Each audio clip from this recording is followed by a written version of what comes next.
নমস্কার, সুপ্রভাত। দেখছেন নিউজ লাইভ বাংলায় প্রভাতের আলোর অনুষ্ঠান। আপনাদের সঙ্গে আমি স্বর্ণালী। আজ সকালটা আমরা শুরু করব সদ্গুরুর ভক্তিগাথা দিয়ে। দেখুন, কারোর জীবনের চাহিদা কিন্তু ঘুম নয়, দেহের চাহিদা হলো বিশ্রাম। ঘুম হলো বিশ্রামের একটা রূপ মাত্র। অনেক মানুষই ভাবতে শুরু করেছেন, তামিলনাড়ুতে কেউ যদি বলেন উনি রেস্ট করছেন, তার মানে বোঝাবে তারা ঘুমোচ্ছেন। সব সময় নয়, বসে বসেও আপনি বিশ্রাম নিতে পারেন, তাই না? ঠিক, আপনি দাঁড়িয়ে থেকেও রেস্ট নিতে পারেন। আপনি দৌড়াচ্ছিলেন, তারপর দাঁড়ালেন, তখন বিশ্রামের মতো লাগে কিনা? আপনি দাঁড়িয়েছিলেন, তারপর বসে পড়লেন, তখন রেস্টের মতো লাগে কিনা? বিশ্রাম অনেকভাবেই নেওয়া যায়। সবচেয়ে গুরুত্বপূর্ণ হল, বিশ্রাম মানে আপনি শক্তির সমীকরণটা বদলাচ্ছেন, যেখানে শক্তির খরচ কম কিন্তু শক্তির উৎপাদন একই গতিতে চলছে। ফলে একটা নির্দিষ্ট সময় পরে আপনার মনে হয় যেন নতুন জীবন পেলেন, কারণ খরচ যেহেতু কমানো হয়েছে। মূলত আপনি শক্তির সমীকরণটাকেই সামলাচ্ছেন। যদি প্রচুর বেশি কাজ করেন, শক্তি বেশি খরচ হয়। যেটুকু শক্তি উৎপন্ন করছেন তখন তা যথেষ্ট নয়, ফলে একটা সময় পর ক্লান্ত অনুভব করেন, কারণ খরচটা খুব বেশি হয়েছে। যদি খরচটা কম করেন আর উৎপাদনটা বাড়িয়ে তোলেন, তাহলে একটা সময় পর আপনার শক্তিতে ভরপুর লাগে। ধরুন আপনি দৌড়চ্ছেন, 1 মাইল দাঁড়িয়ে তারপর ধরা যাক আর 1 পাও আপনি ফেলতে পারছেন না। আপনারা তো অনেকেই ঈশা ম্যারাথনে দৌড়ন, ঈশা বিদ্যা ম্যারাথনে। বেশ, তাহলে 42 কিলোমিটার দৌড়ানোর পর, ঠিক আছে, যত কিলোমিটারই হোক, 1 বা 2 মাইল পর আর একটাও পা ফেলতে পারছেন না, তখন কিচ্ছু খাবেন না, কিচ্ছু পান করবেন না, শুধুই 10 মিনিটের জন্য বসে পড়ুন। দেখবেন আবারও চাঙ্গা হয়ে গেছেন মনে হবে, তাই না? শুধুই যা করছেন তা হল শক্তি খরচ কমিয়েছেন, শক্তির উৎপাদন এখনো একই আছে। আবার দেখুন, কম শক্তি খরচ করে বেশি কাজ করার অনেক উপায়ও কিন্তু আছে। তো আপনি যদি একটা নির্দিষ্ট সহজ ভাবের অবস্থায় আসেন, যখন সহজভাবে বলছি, এটা কি তা বেশিরভাগ মানুষই হয়তো ঠিক বুঝে উঠতে পারবেন না, কারণ বেশিরভাগ মানুষই সহজ অবস্থায় নেই। আপনি যদি সম্পূর্ণ সহজভাবে থাকেন, যন্ত্রটা যদি একেবারে মসৃণভাবে চলে, সবকিছুই তখন আরামে থাকে, ফলে সবসময়ই এটা বিশ্রামে থাকে, রেস্টে থাকে। এইভাবে সারাদিন এটা খুব বিশ্রামে থাকায়, যেমন যদি দুপুরবেলায় ঘুমন, খেয়াল করেছেন রাতে তাহলে আর তেমন ঘুমোতে পারেন না, ঠিক? ইতিমধ্যেই আপনি এটা পরীক্ষা করছিলেন বুঝি? যদি দুপুরে ঘুমন, তাহলে রাতে তেমন ঘুমোতে পারবেন না, যদি না অসুস্থ হন অথবা ভীষণ ক্লান্ত থাকেন কোনো কারণে। কারণ দিনেই যে ভালো বিশ্রাম হয়ে গেছে তাই আর রাতে ঘুমোতে পারেন না। তাই আপনাকে ঘুমোতেই হবে এমন কথা নেই। যদি এখানে বসেও থাকেন, তাহলেও শরীর যেন রেস্ট নেয়। এমন হলে দেখবেন আপনার ঘুমানোর সময়টা স্বাভাবিকভাবেই কমে আসবে। ঘুমের কোয়ালিটি বাড়াবো কি করে? ঘুমের কোয়ালিটি বাড়াতে যাবেন না। আদর্শভাবে জীবনটাকে বাঁচা মানে হলো যদি আমাকে ঘুমোতেই না হয়, কিন্তু সেটা সম্ভব নয় আপাতত, যেহেতু এখনো দেহে কিছু অলসতা রয়েছে। তাই শরীর দরকার মতো ঘুমোয়, বাকিটা সময় দেহ বিশ্রামেই থাকে। যদি এটাকে সহজ বিশ্রামের অবস্থায় রাখেন, তাহলে শরীরের ঘুমের দরকারই হয় না, যদি না সে একটা নির্দিষ্ট পরিমাণে ক্লান্ত না হয়ে পড়ে। তো শরীর কখনোই কোনোদিনই ঘুমোতে চায় না, কিন্তু অবশ্যই সে রেস্ট বা বিশ্রাম চাইছে। যদি বিশ্রামের অবস্থায় কিভাবে বসতে হয় না জানেন, এটা তাহলে এইভাবে রেস্ট নিতে চাইবে, এইরকম করে। যদি আপনি এখানে একেবারে আরামে বসতে পারেন, তাহলে ঘুমে ঢলে না পড়েই এটা ঘন্টার পর ঘন্টা বসে থাকবে। তা না হলে শরীর বিশ্রাম নেওয়ার শুধু এই একটা উপায়ই জানে।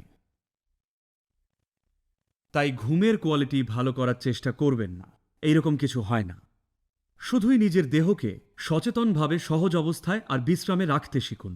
যদি এখানে এখন বসেন, এই একটা সহজ কাজ করতে পারেন। আপনি এখানে এই নিচে এসে বসতে পারেন, শুধু নিজের মনোযোগ মাথা থেকে পায়ের পাতা অবধি নিয়ে যান আর দেখুন সবকিছু সহজ সুখকর বিশ্রামের অবস্থায় রিল্যাক্স হয়ে আছে কিনা, নাকি আপনি টান টান হয়ে বসে বসে শুধু দেহটাকে সহজ অবস্থায় আনুন। আপনার পক্ষে যতটা সম্ভব, জানি সবকিছু আপনার সচেতনতার আওতায় নেই, কিন্তু যতটা আপনার পক্ষে সচেতনভাবে সম্ভব এটাকে সহজ অবস্থায় আনুন। তাহলে আপনি হঠাৎ করেই দেখবেন, আপনি যদি 10টা বাজতেই ঘুমিয়ে পড়ার মতো লোক হন, আপনি এমনিই এখানে 1 ঘন্টা সহজভাবে বসুন, দেখবেন আপনার ঘুমের সময় আরও আধ ঘন্টা পিছিয়ে যাবে। 10টা বাজলেই আর ঘুম পাবে না, স্বাভাবিকভাবেই জেগে থাকবেন। তাই ঘুমের কোয়ালিটি বাড়ানোর চেষ্টা করার জায়গায় বরং যদি নিজের জীবনের কোয়ালিটিকে বাড়িয়ে তোলেন, যদি নিজের জীবনকে আরও উন্নত করেন, জীবনকে উন্নত করা মানে বলতে চাইছি আপনার জীবনে কিছুই, সে আপনি জীবনে যাই করুন, সহজ শ্বাস নেওয়া থেকে শুরু করে জীবনে যে কোনো জটিল কাজই করুন না কেন, সেটার কোয়ালিটি কখনোই বাড়বে না যদি না সেটা অনায়াসে করতে পারেন। কি তাই তো? একমাত্র যখন কোনো কিছু একেবারেই অনায়াসে করতে পারেন, ধরুন একটা বাইসাইকেল চালাচ্ছেন, যদি এরকম করে সেটা চালান তাহলে বলতে পারবেন না সাইকেল চালিয়ে মজা পাচ্ছেন। যদি সেটা অনায়াসে চালাতে পারেন, এতটাই অনায়াসে যে যদি হাতও ছেড়ে দেন তবুও সাইকেল সোজাই যাবে, ঠিক যেদিকে এগোতে চান। আপনি স্বচ্ছন্দে আছেন, এই অন্তরের সহজ ভাবের জন্যেই আপনার সাইকেল চালানোর কোয়ালিটিটা উন্নত হয়েছে, তাই না? তো এই দুটো জিনিসের মধ্যে সম্পর্ক আছে। তাই যদি জীবনের কোয়ালিটি বাড়িয়ে তোলেন, স্বাভাবিকভাবেই ঘুমের সময় কমে আসবে। যদি আপনার জীবনের কোয়ালিটি কমে যায়, তাহলেও কিছু অনায়াসে করতে পারবেন না, আর তখনও কিন্তু ঘুমোতে পারবেন না। কিন্তু তখন কারণটা তীব্র মানসিক চাপ হবে। ভালো রেস্ট হয়ে গেছে বলে ঘুম আসছে না হবে না, ঘুমোতে পারবেন না কারণ মানসিক চাপে ক্লান্ত। তাই আর এরকম চললে বেশি দিন বাঁচবেন না। যদি আপনার শরীর যথেষ্ট রেস্ট না পায়, এটা মারা যাবে, এটা ভেঙে যাবে, কিছু একটা হারাবেন। যদি নিজের ভেতরে সুখে না থাকেন, তার মানে আপনি অসুখে ভুগছেন, সেদিকে এগোচ্ছেন। আপনি অসুখে ভুগছেন মানে আপনি একটা নির্দিষ্ট পর্যায়ে অসুস্থ হয়ে আছেন, কিন্তু যদি পুরোটাই অসুস্থ হয়ে যান তার মানে আপনি মৃত। তাই সেদিকে এগোবেন না, অসুখের অবস্থায় থাকবেন না, সুখকর সহজ অনায়াসে থাকুন। যদি সম্পূর্ণ অনায়াস ভাব এসে যায় তাহলেই ঘুমের সময় কমে আসবে। ঘুমের কোয়ালিটি ভালো হবে কারণ জীবনের কোয়ালিটি এখন ভালো। তাই আপনি শুধুই ঘুমের কোয়ালিটি আরো ভালো করতে চান, জীবন কিন্তু সেইভাবে কাজ করে না। যদি সকালে ভালো করে ঘুম থেকে ওঠেন তাহলে রাতেও ভালো করে ঘুমোবেন।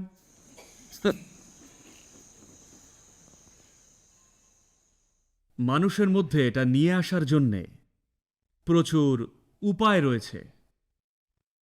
পূর্বের সংস্কৃতিগুলোয়, বিশেষ করে ভারতে, এই সমস্ত উপায়গুলোকে জীবনেরই অঙ্গ করে দেওয়া হয়েছিল। অবশ্য আজকাল সেসব ছুঁড়ে ফেলে দেওয়া হচ্ছে, সবাই মডার্ন হয়ে গেছেন বলে। মডার্ন মানে সবসময় চাপে থাকা, সবসময় দুশ্চিন্তায় থাকা, বিরক্তিতে থাকা, সবকিছুতেই রেগে যাওয়া, তাহলেই আপনি সত্যিকারের মডার্ন। না হলে পরম্পরাগতভাবে এই সবই গেঁথে দেওয়া হয়েছিল। সকালবেলায় ঘুম থেকে ওঠা থেকে শুরু করে ঘুমোতে যাওয়া অবধি আপনার কি করা উচিত, কিভাবে নিজেকে সামলাবেন, এই সব কিছুই ঠিক করা ছিল। এই প্রজন্মের শুরুতেও সকলে এইসব জানতেন, কিন্তু হঠাৎই সবাই ইংরেজিতে লেখাপড়া শিখে মডার্ন হয়ে গিয়ে টেনশনে অভ্যস্ত হয়ে গেছেন। তা না হলে এটাকে ডাকা হতো আচার বিচার বলে, যে কি করা উচিত আর কি উচিত নয়, সকাল থেকে রাত পর্যন্ত সবকিছু ঠিক করে রাখা, জীবনের সব বিষয় কিভাবে করা উচিত সেগুলো ঠিক সেভাবেই করতে হতো যাতে সবকিছু অনায়াসে করতে পারেন, যতটা সহজে সম্ভব, যাতে যারা তাদের জীবনকে যোগ সাধনা এবং আধ্যাত্মিক প্রক্রিয়ায় উৎসর্গ করতে পারতেন না, তাদের রোজকার কালচারেই এটা গেঁথে দেওয়া হয়েছিল, যাতে সেটুকু সহজ ভাব আপনি জানেন, সেটুকু জানলে অন্তত আপনি সকালে আনন্দে ঘুম থেকে উঠতে পারবেন আর ভালো ঘুমোতেও পারবেন। এমনকি আজও ভারতে তারা ঠিক এই কথাটাই বলেন। যদি আপনাকে লোকজন বলেন যে কি হয়েছে, না আমার জীবনে এটা হয়েছে সেটা হয়েছে, তারা বলবেন সেটা ঠিক আছে, কিন্তু আমার জীবনে আমি শুয়ে পড়লে ঘুম ভালো হবেই। কেউ হয়তো প্রচুর টাকা কামিয়েছে, সেটা ঠিক আছে, কিন্তু আমি ভালো ঘুমোই। এরকম শুনেছেন আগে? লোকে প্রায়ই এরকম বলেন, লোকের রোজকার কথাবার্তার অংশ এটা। আমি ভালো ঘুমোই মানে আমি ভালোভাবে বাঁচছি। শুধু ভালো করে বাঁচলেই ভালো করে ঘুমোতে পারি, যদি ভালো করে না বাঁচি তাহলে ভালো করে ঘুমোতে পারবো না। তাই আপনার চেষ্টাটা ঘুমের কোয়ালিটি বাড়ানোর হওয়া উচিত নয়, বরং জীবনের কোয়ালিটি বাড়ানোর চেষ্টা করুন, তাহলে স্বাভাবিকভাবেই ঘুমোবেনও ভালো করেই।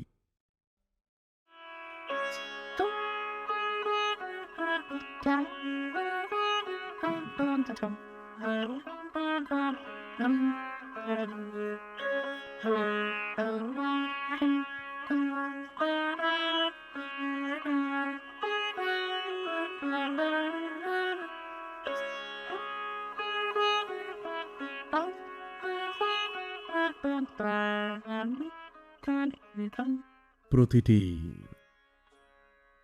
প্রতিটি আকৃতির মধ্যে একটা ধ্বনি লুকিয়ে আছে। ধ্বনি লুকিয়ে আছে মানে যে কোনো বস্তুর যে উপরিভাগের শব্দ সেটা বেরিয়ে আসে যখন সেটাতে আঘাত করেন। একটা ঘণ্টায় আঘাত করলে যে আওয়াজটা শুনতে পান, যে আওয়াজটা আপনাদের অনেকেরই অপছন্দের, কারণ ভোর 4:45 সেটা বাজে বলে। এই আওয়াজটা সেই বস্তুর উপরিভাগের আওয়াজ। সব বস্তুরই একটা গভীরের আওয়াজও আছে। কেউ যদি কোনো জিনিস বা আকৃতির লুকোনো ধ্বনিটা জানে, যখন কোনো নির্দিষ্ট আকৃতির গভীরের শব্দটা জেনে যান, তখন দেখবেন আপনি সেই আকৃতিটাকেও জানবেন, আর সেই আকৃতির সাথে একটা বিশেষ সংযোগ আর ঘনিষ্ঠতাও অনুভব করবেন। এর ওপর ভিত্তি করেই এই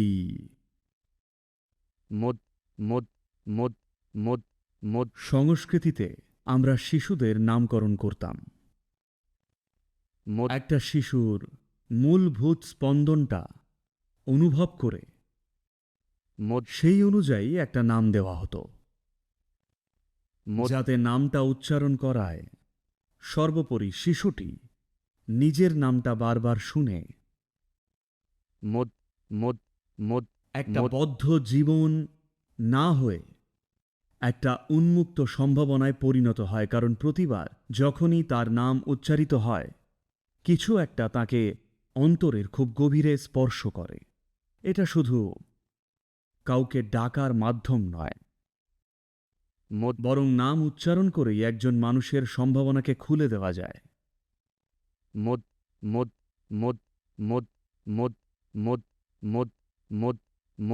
আজকাল শিশুদের নামকরণ বাবা মায়েদের খেয়াল খুশির ব্যাপার হয়ে গেছে।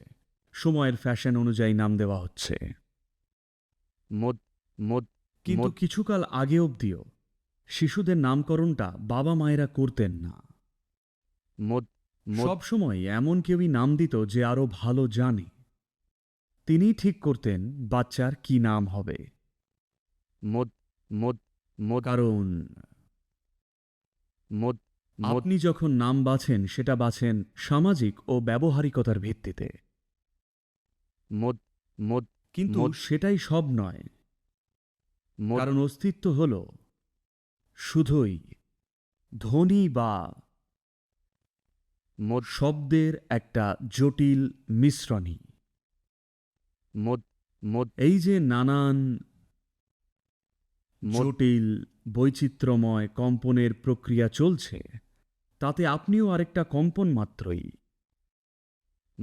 আপনি যদি শুধু আরেকটা কম্পন হন, ঠিক যেন বালির একটা দানা, তুচ্ছ নগণ্য, এই বিশাল মহাজগতের মাঝে এই ছোট্ট শরীরটা কিছুই না। কিন্তু যদি গভীরের এই লুকোনো আওয়াজটা আত্মপ্রকাশ পায়, তাহলে এটা সবকিছুর ক্ষেত্রেই একটা চাবির মতো হয়ে যায়। এটা শুধুমাত্র নিজেকেই নয়, বরং যা কিছুকেই এই শব্দ দিয়ে স্পর্শ করি সেই অন্য সবাই বা অন্য সবকিছুকেও খুলে দেয়, কারণ এটা আমার একান্ত পবিত্র একটা চাবি। মদ মদ তো মদ প্রত্যেকটি শিশু মদ মদ যখন তারা জন্মায় মদ মদ বাবা মাকে ডাক নাম দেওয়ার বেলায় স্বাধীনতা দেওয়া হতো তাদের আবেগের সন্তুষ্টির জন্যে, কিন্তু শিশুকে আসল নামটা দিতেন অন্য কেউ, এমন কেউ দিতেন যে বাবা মায়ের চেয়ে ভালো জানেন, হয়তো সবসময় নয় কিন্তু তবুও। মদ না হলে সেটা হতো শিক্ষার অভাবে, সেটা হতো সংস্কৃতির বিচ্ছিন্নতার কারণে। মদ মদ মদ মদ মদ মদ মদ এক প্রজন্ম থেকে আরেক প্রজন্মে ঠিকমতো জ্ঞান প্রেরণ না হওয়ার কারণে সেটা হতো। তা না হলে যিনি বাচ্চাটার মূল স্পন্দনটা জানেন, একমাত্র তিনি শিশুটির নামকরণ করতেন।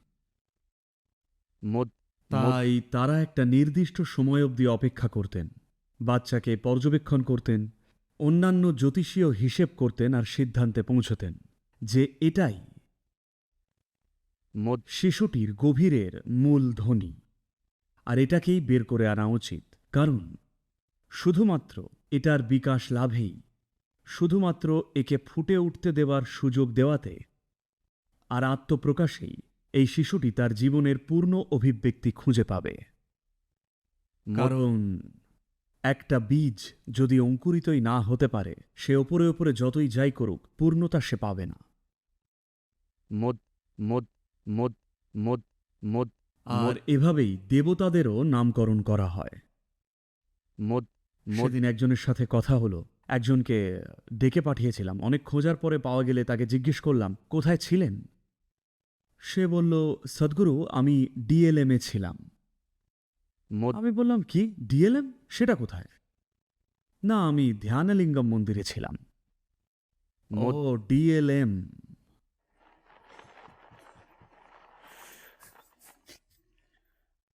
তো আপনি ডিএলএম এ যান, মদ মদ মদ এটা এক জিনিস। আমি ধ্যানলিঙ্গে ছিলাম, এটা আলাদাই জিনিস। মদ মদ মদ মদ দেবতাদের এমনভাবে নাম দেওয়া হয়, যদি উচ্চারণ করেন ভৈরবী, চোখে জল আসা উচিত। যদি বলেন ধ্যানলিঙ্গ, আপনার মধ্যে স্থিরতা আসা উচিত। যদি বলেন সদ্গুরু, তাহলে আপনার মধ্যে পরমানন্দের জোয়ার বয়ে যাওয়া উচিত। যদি শব্দটা প্রয়োজনীয় ইনভলভমেন্টের সাথে উচ্চারণ করেন, কারণ মদ মদ শব্দগুলো শুধু অর্থহীন কোনো আবর্জনা নয়, শব্দ হল একটা অনুকম্পন। মদ কম্পনটা যদি সঠিক হয়, এটা আপনাকে প্রয়োজনীয় পথ করে দেয়। মদ মদ তাই যখন সঙ্গীত চলছে, মদ মদ মদ আমি মদ চাই আপনি আওয়াজটা শুনুন, সঙ্গীতটা নয়। মদ মদ বুঝতে পারছেন কি বলছি? আমি চাই আপনি শব্দের আওয়াজটা শুনুন, সঙ্গীতের সুরের ব্যাপারটা নয়। যদি সঙ্গীতের আনন্দ পেতে চান তাহলে সঙ্গীত শুনতেই পারেন, মদ মদ কিন্তু যদি জীবনের গভীরতর জগতে ঢুকতে চান তাহলে অবশ্যই প্রতিধ্বনিগুলো শুনুন, সুরের ওঠানামাটা নয়। সুরের ওঠানামাটা অগভীরে চলে, সুরের ওঠানামাটা ক্ষুদ্র ঘটনা, নিঃসন্দেহে সুন্দর কিন্তু সীমিত। মদ আর প্রতিধ্বনিগুলো হল স্বয়ং জীবন গঠনের উপাদান। কিভাবে এই ব্যক্তিটি এখন প্রতিধ্বনিত হচ্ছে মদ তা মদ এই ব্যক্তির ব্যাপারে সবকিছুই নির্ধারণ করবে। এ মদ যদি সঠিকভাবে প্রতিধ্বনিত হয়, তাহলে এ শুধু নিজের জীবনেরই প্রকৃতি নির্ধারণ করবে না, এ সব কিছুরই জীবনের প্রকৃতি নির্ধারণ করবে। মদ মদ মদ মদ মদ এ শুধু নিজের ব্যক্তিগত প্রকৃতিই নির্ধারণ করবে না, বরং নির্ধারণ করবে সেই জীবনের চারপাশে সবকিছু কিভাবে ঘটবে সেটাও। তাই মদ- দর্শনে সঙ্গীত যখন চলবে, আমি চাই আপনি মদ প্রতিধ্বনিটা দেখুন, সঙ্গীতটাকে নয়।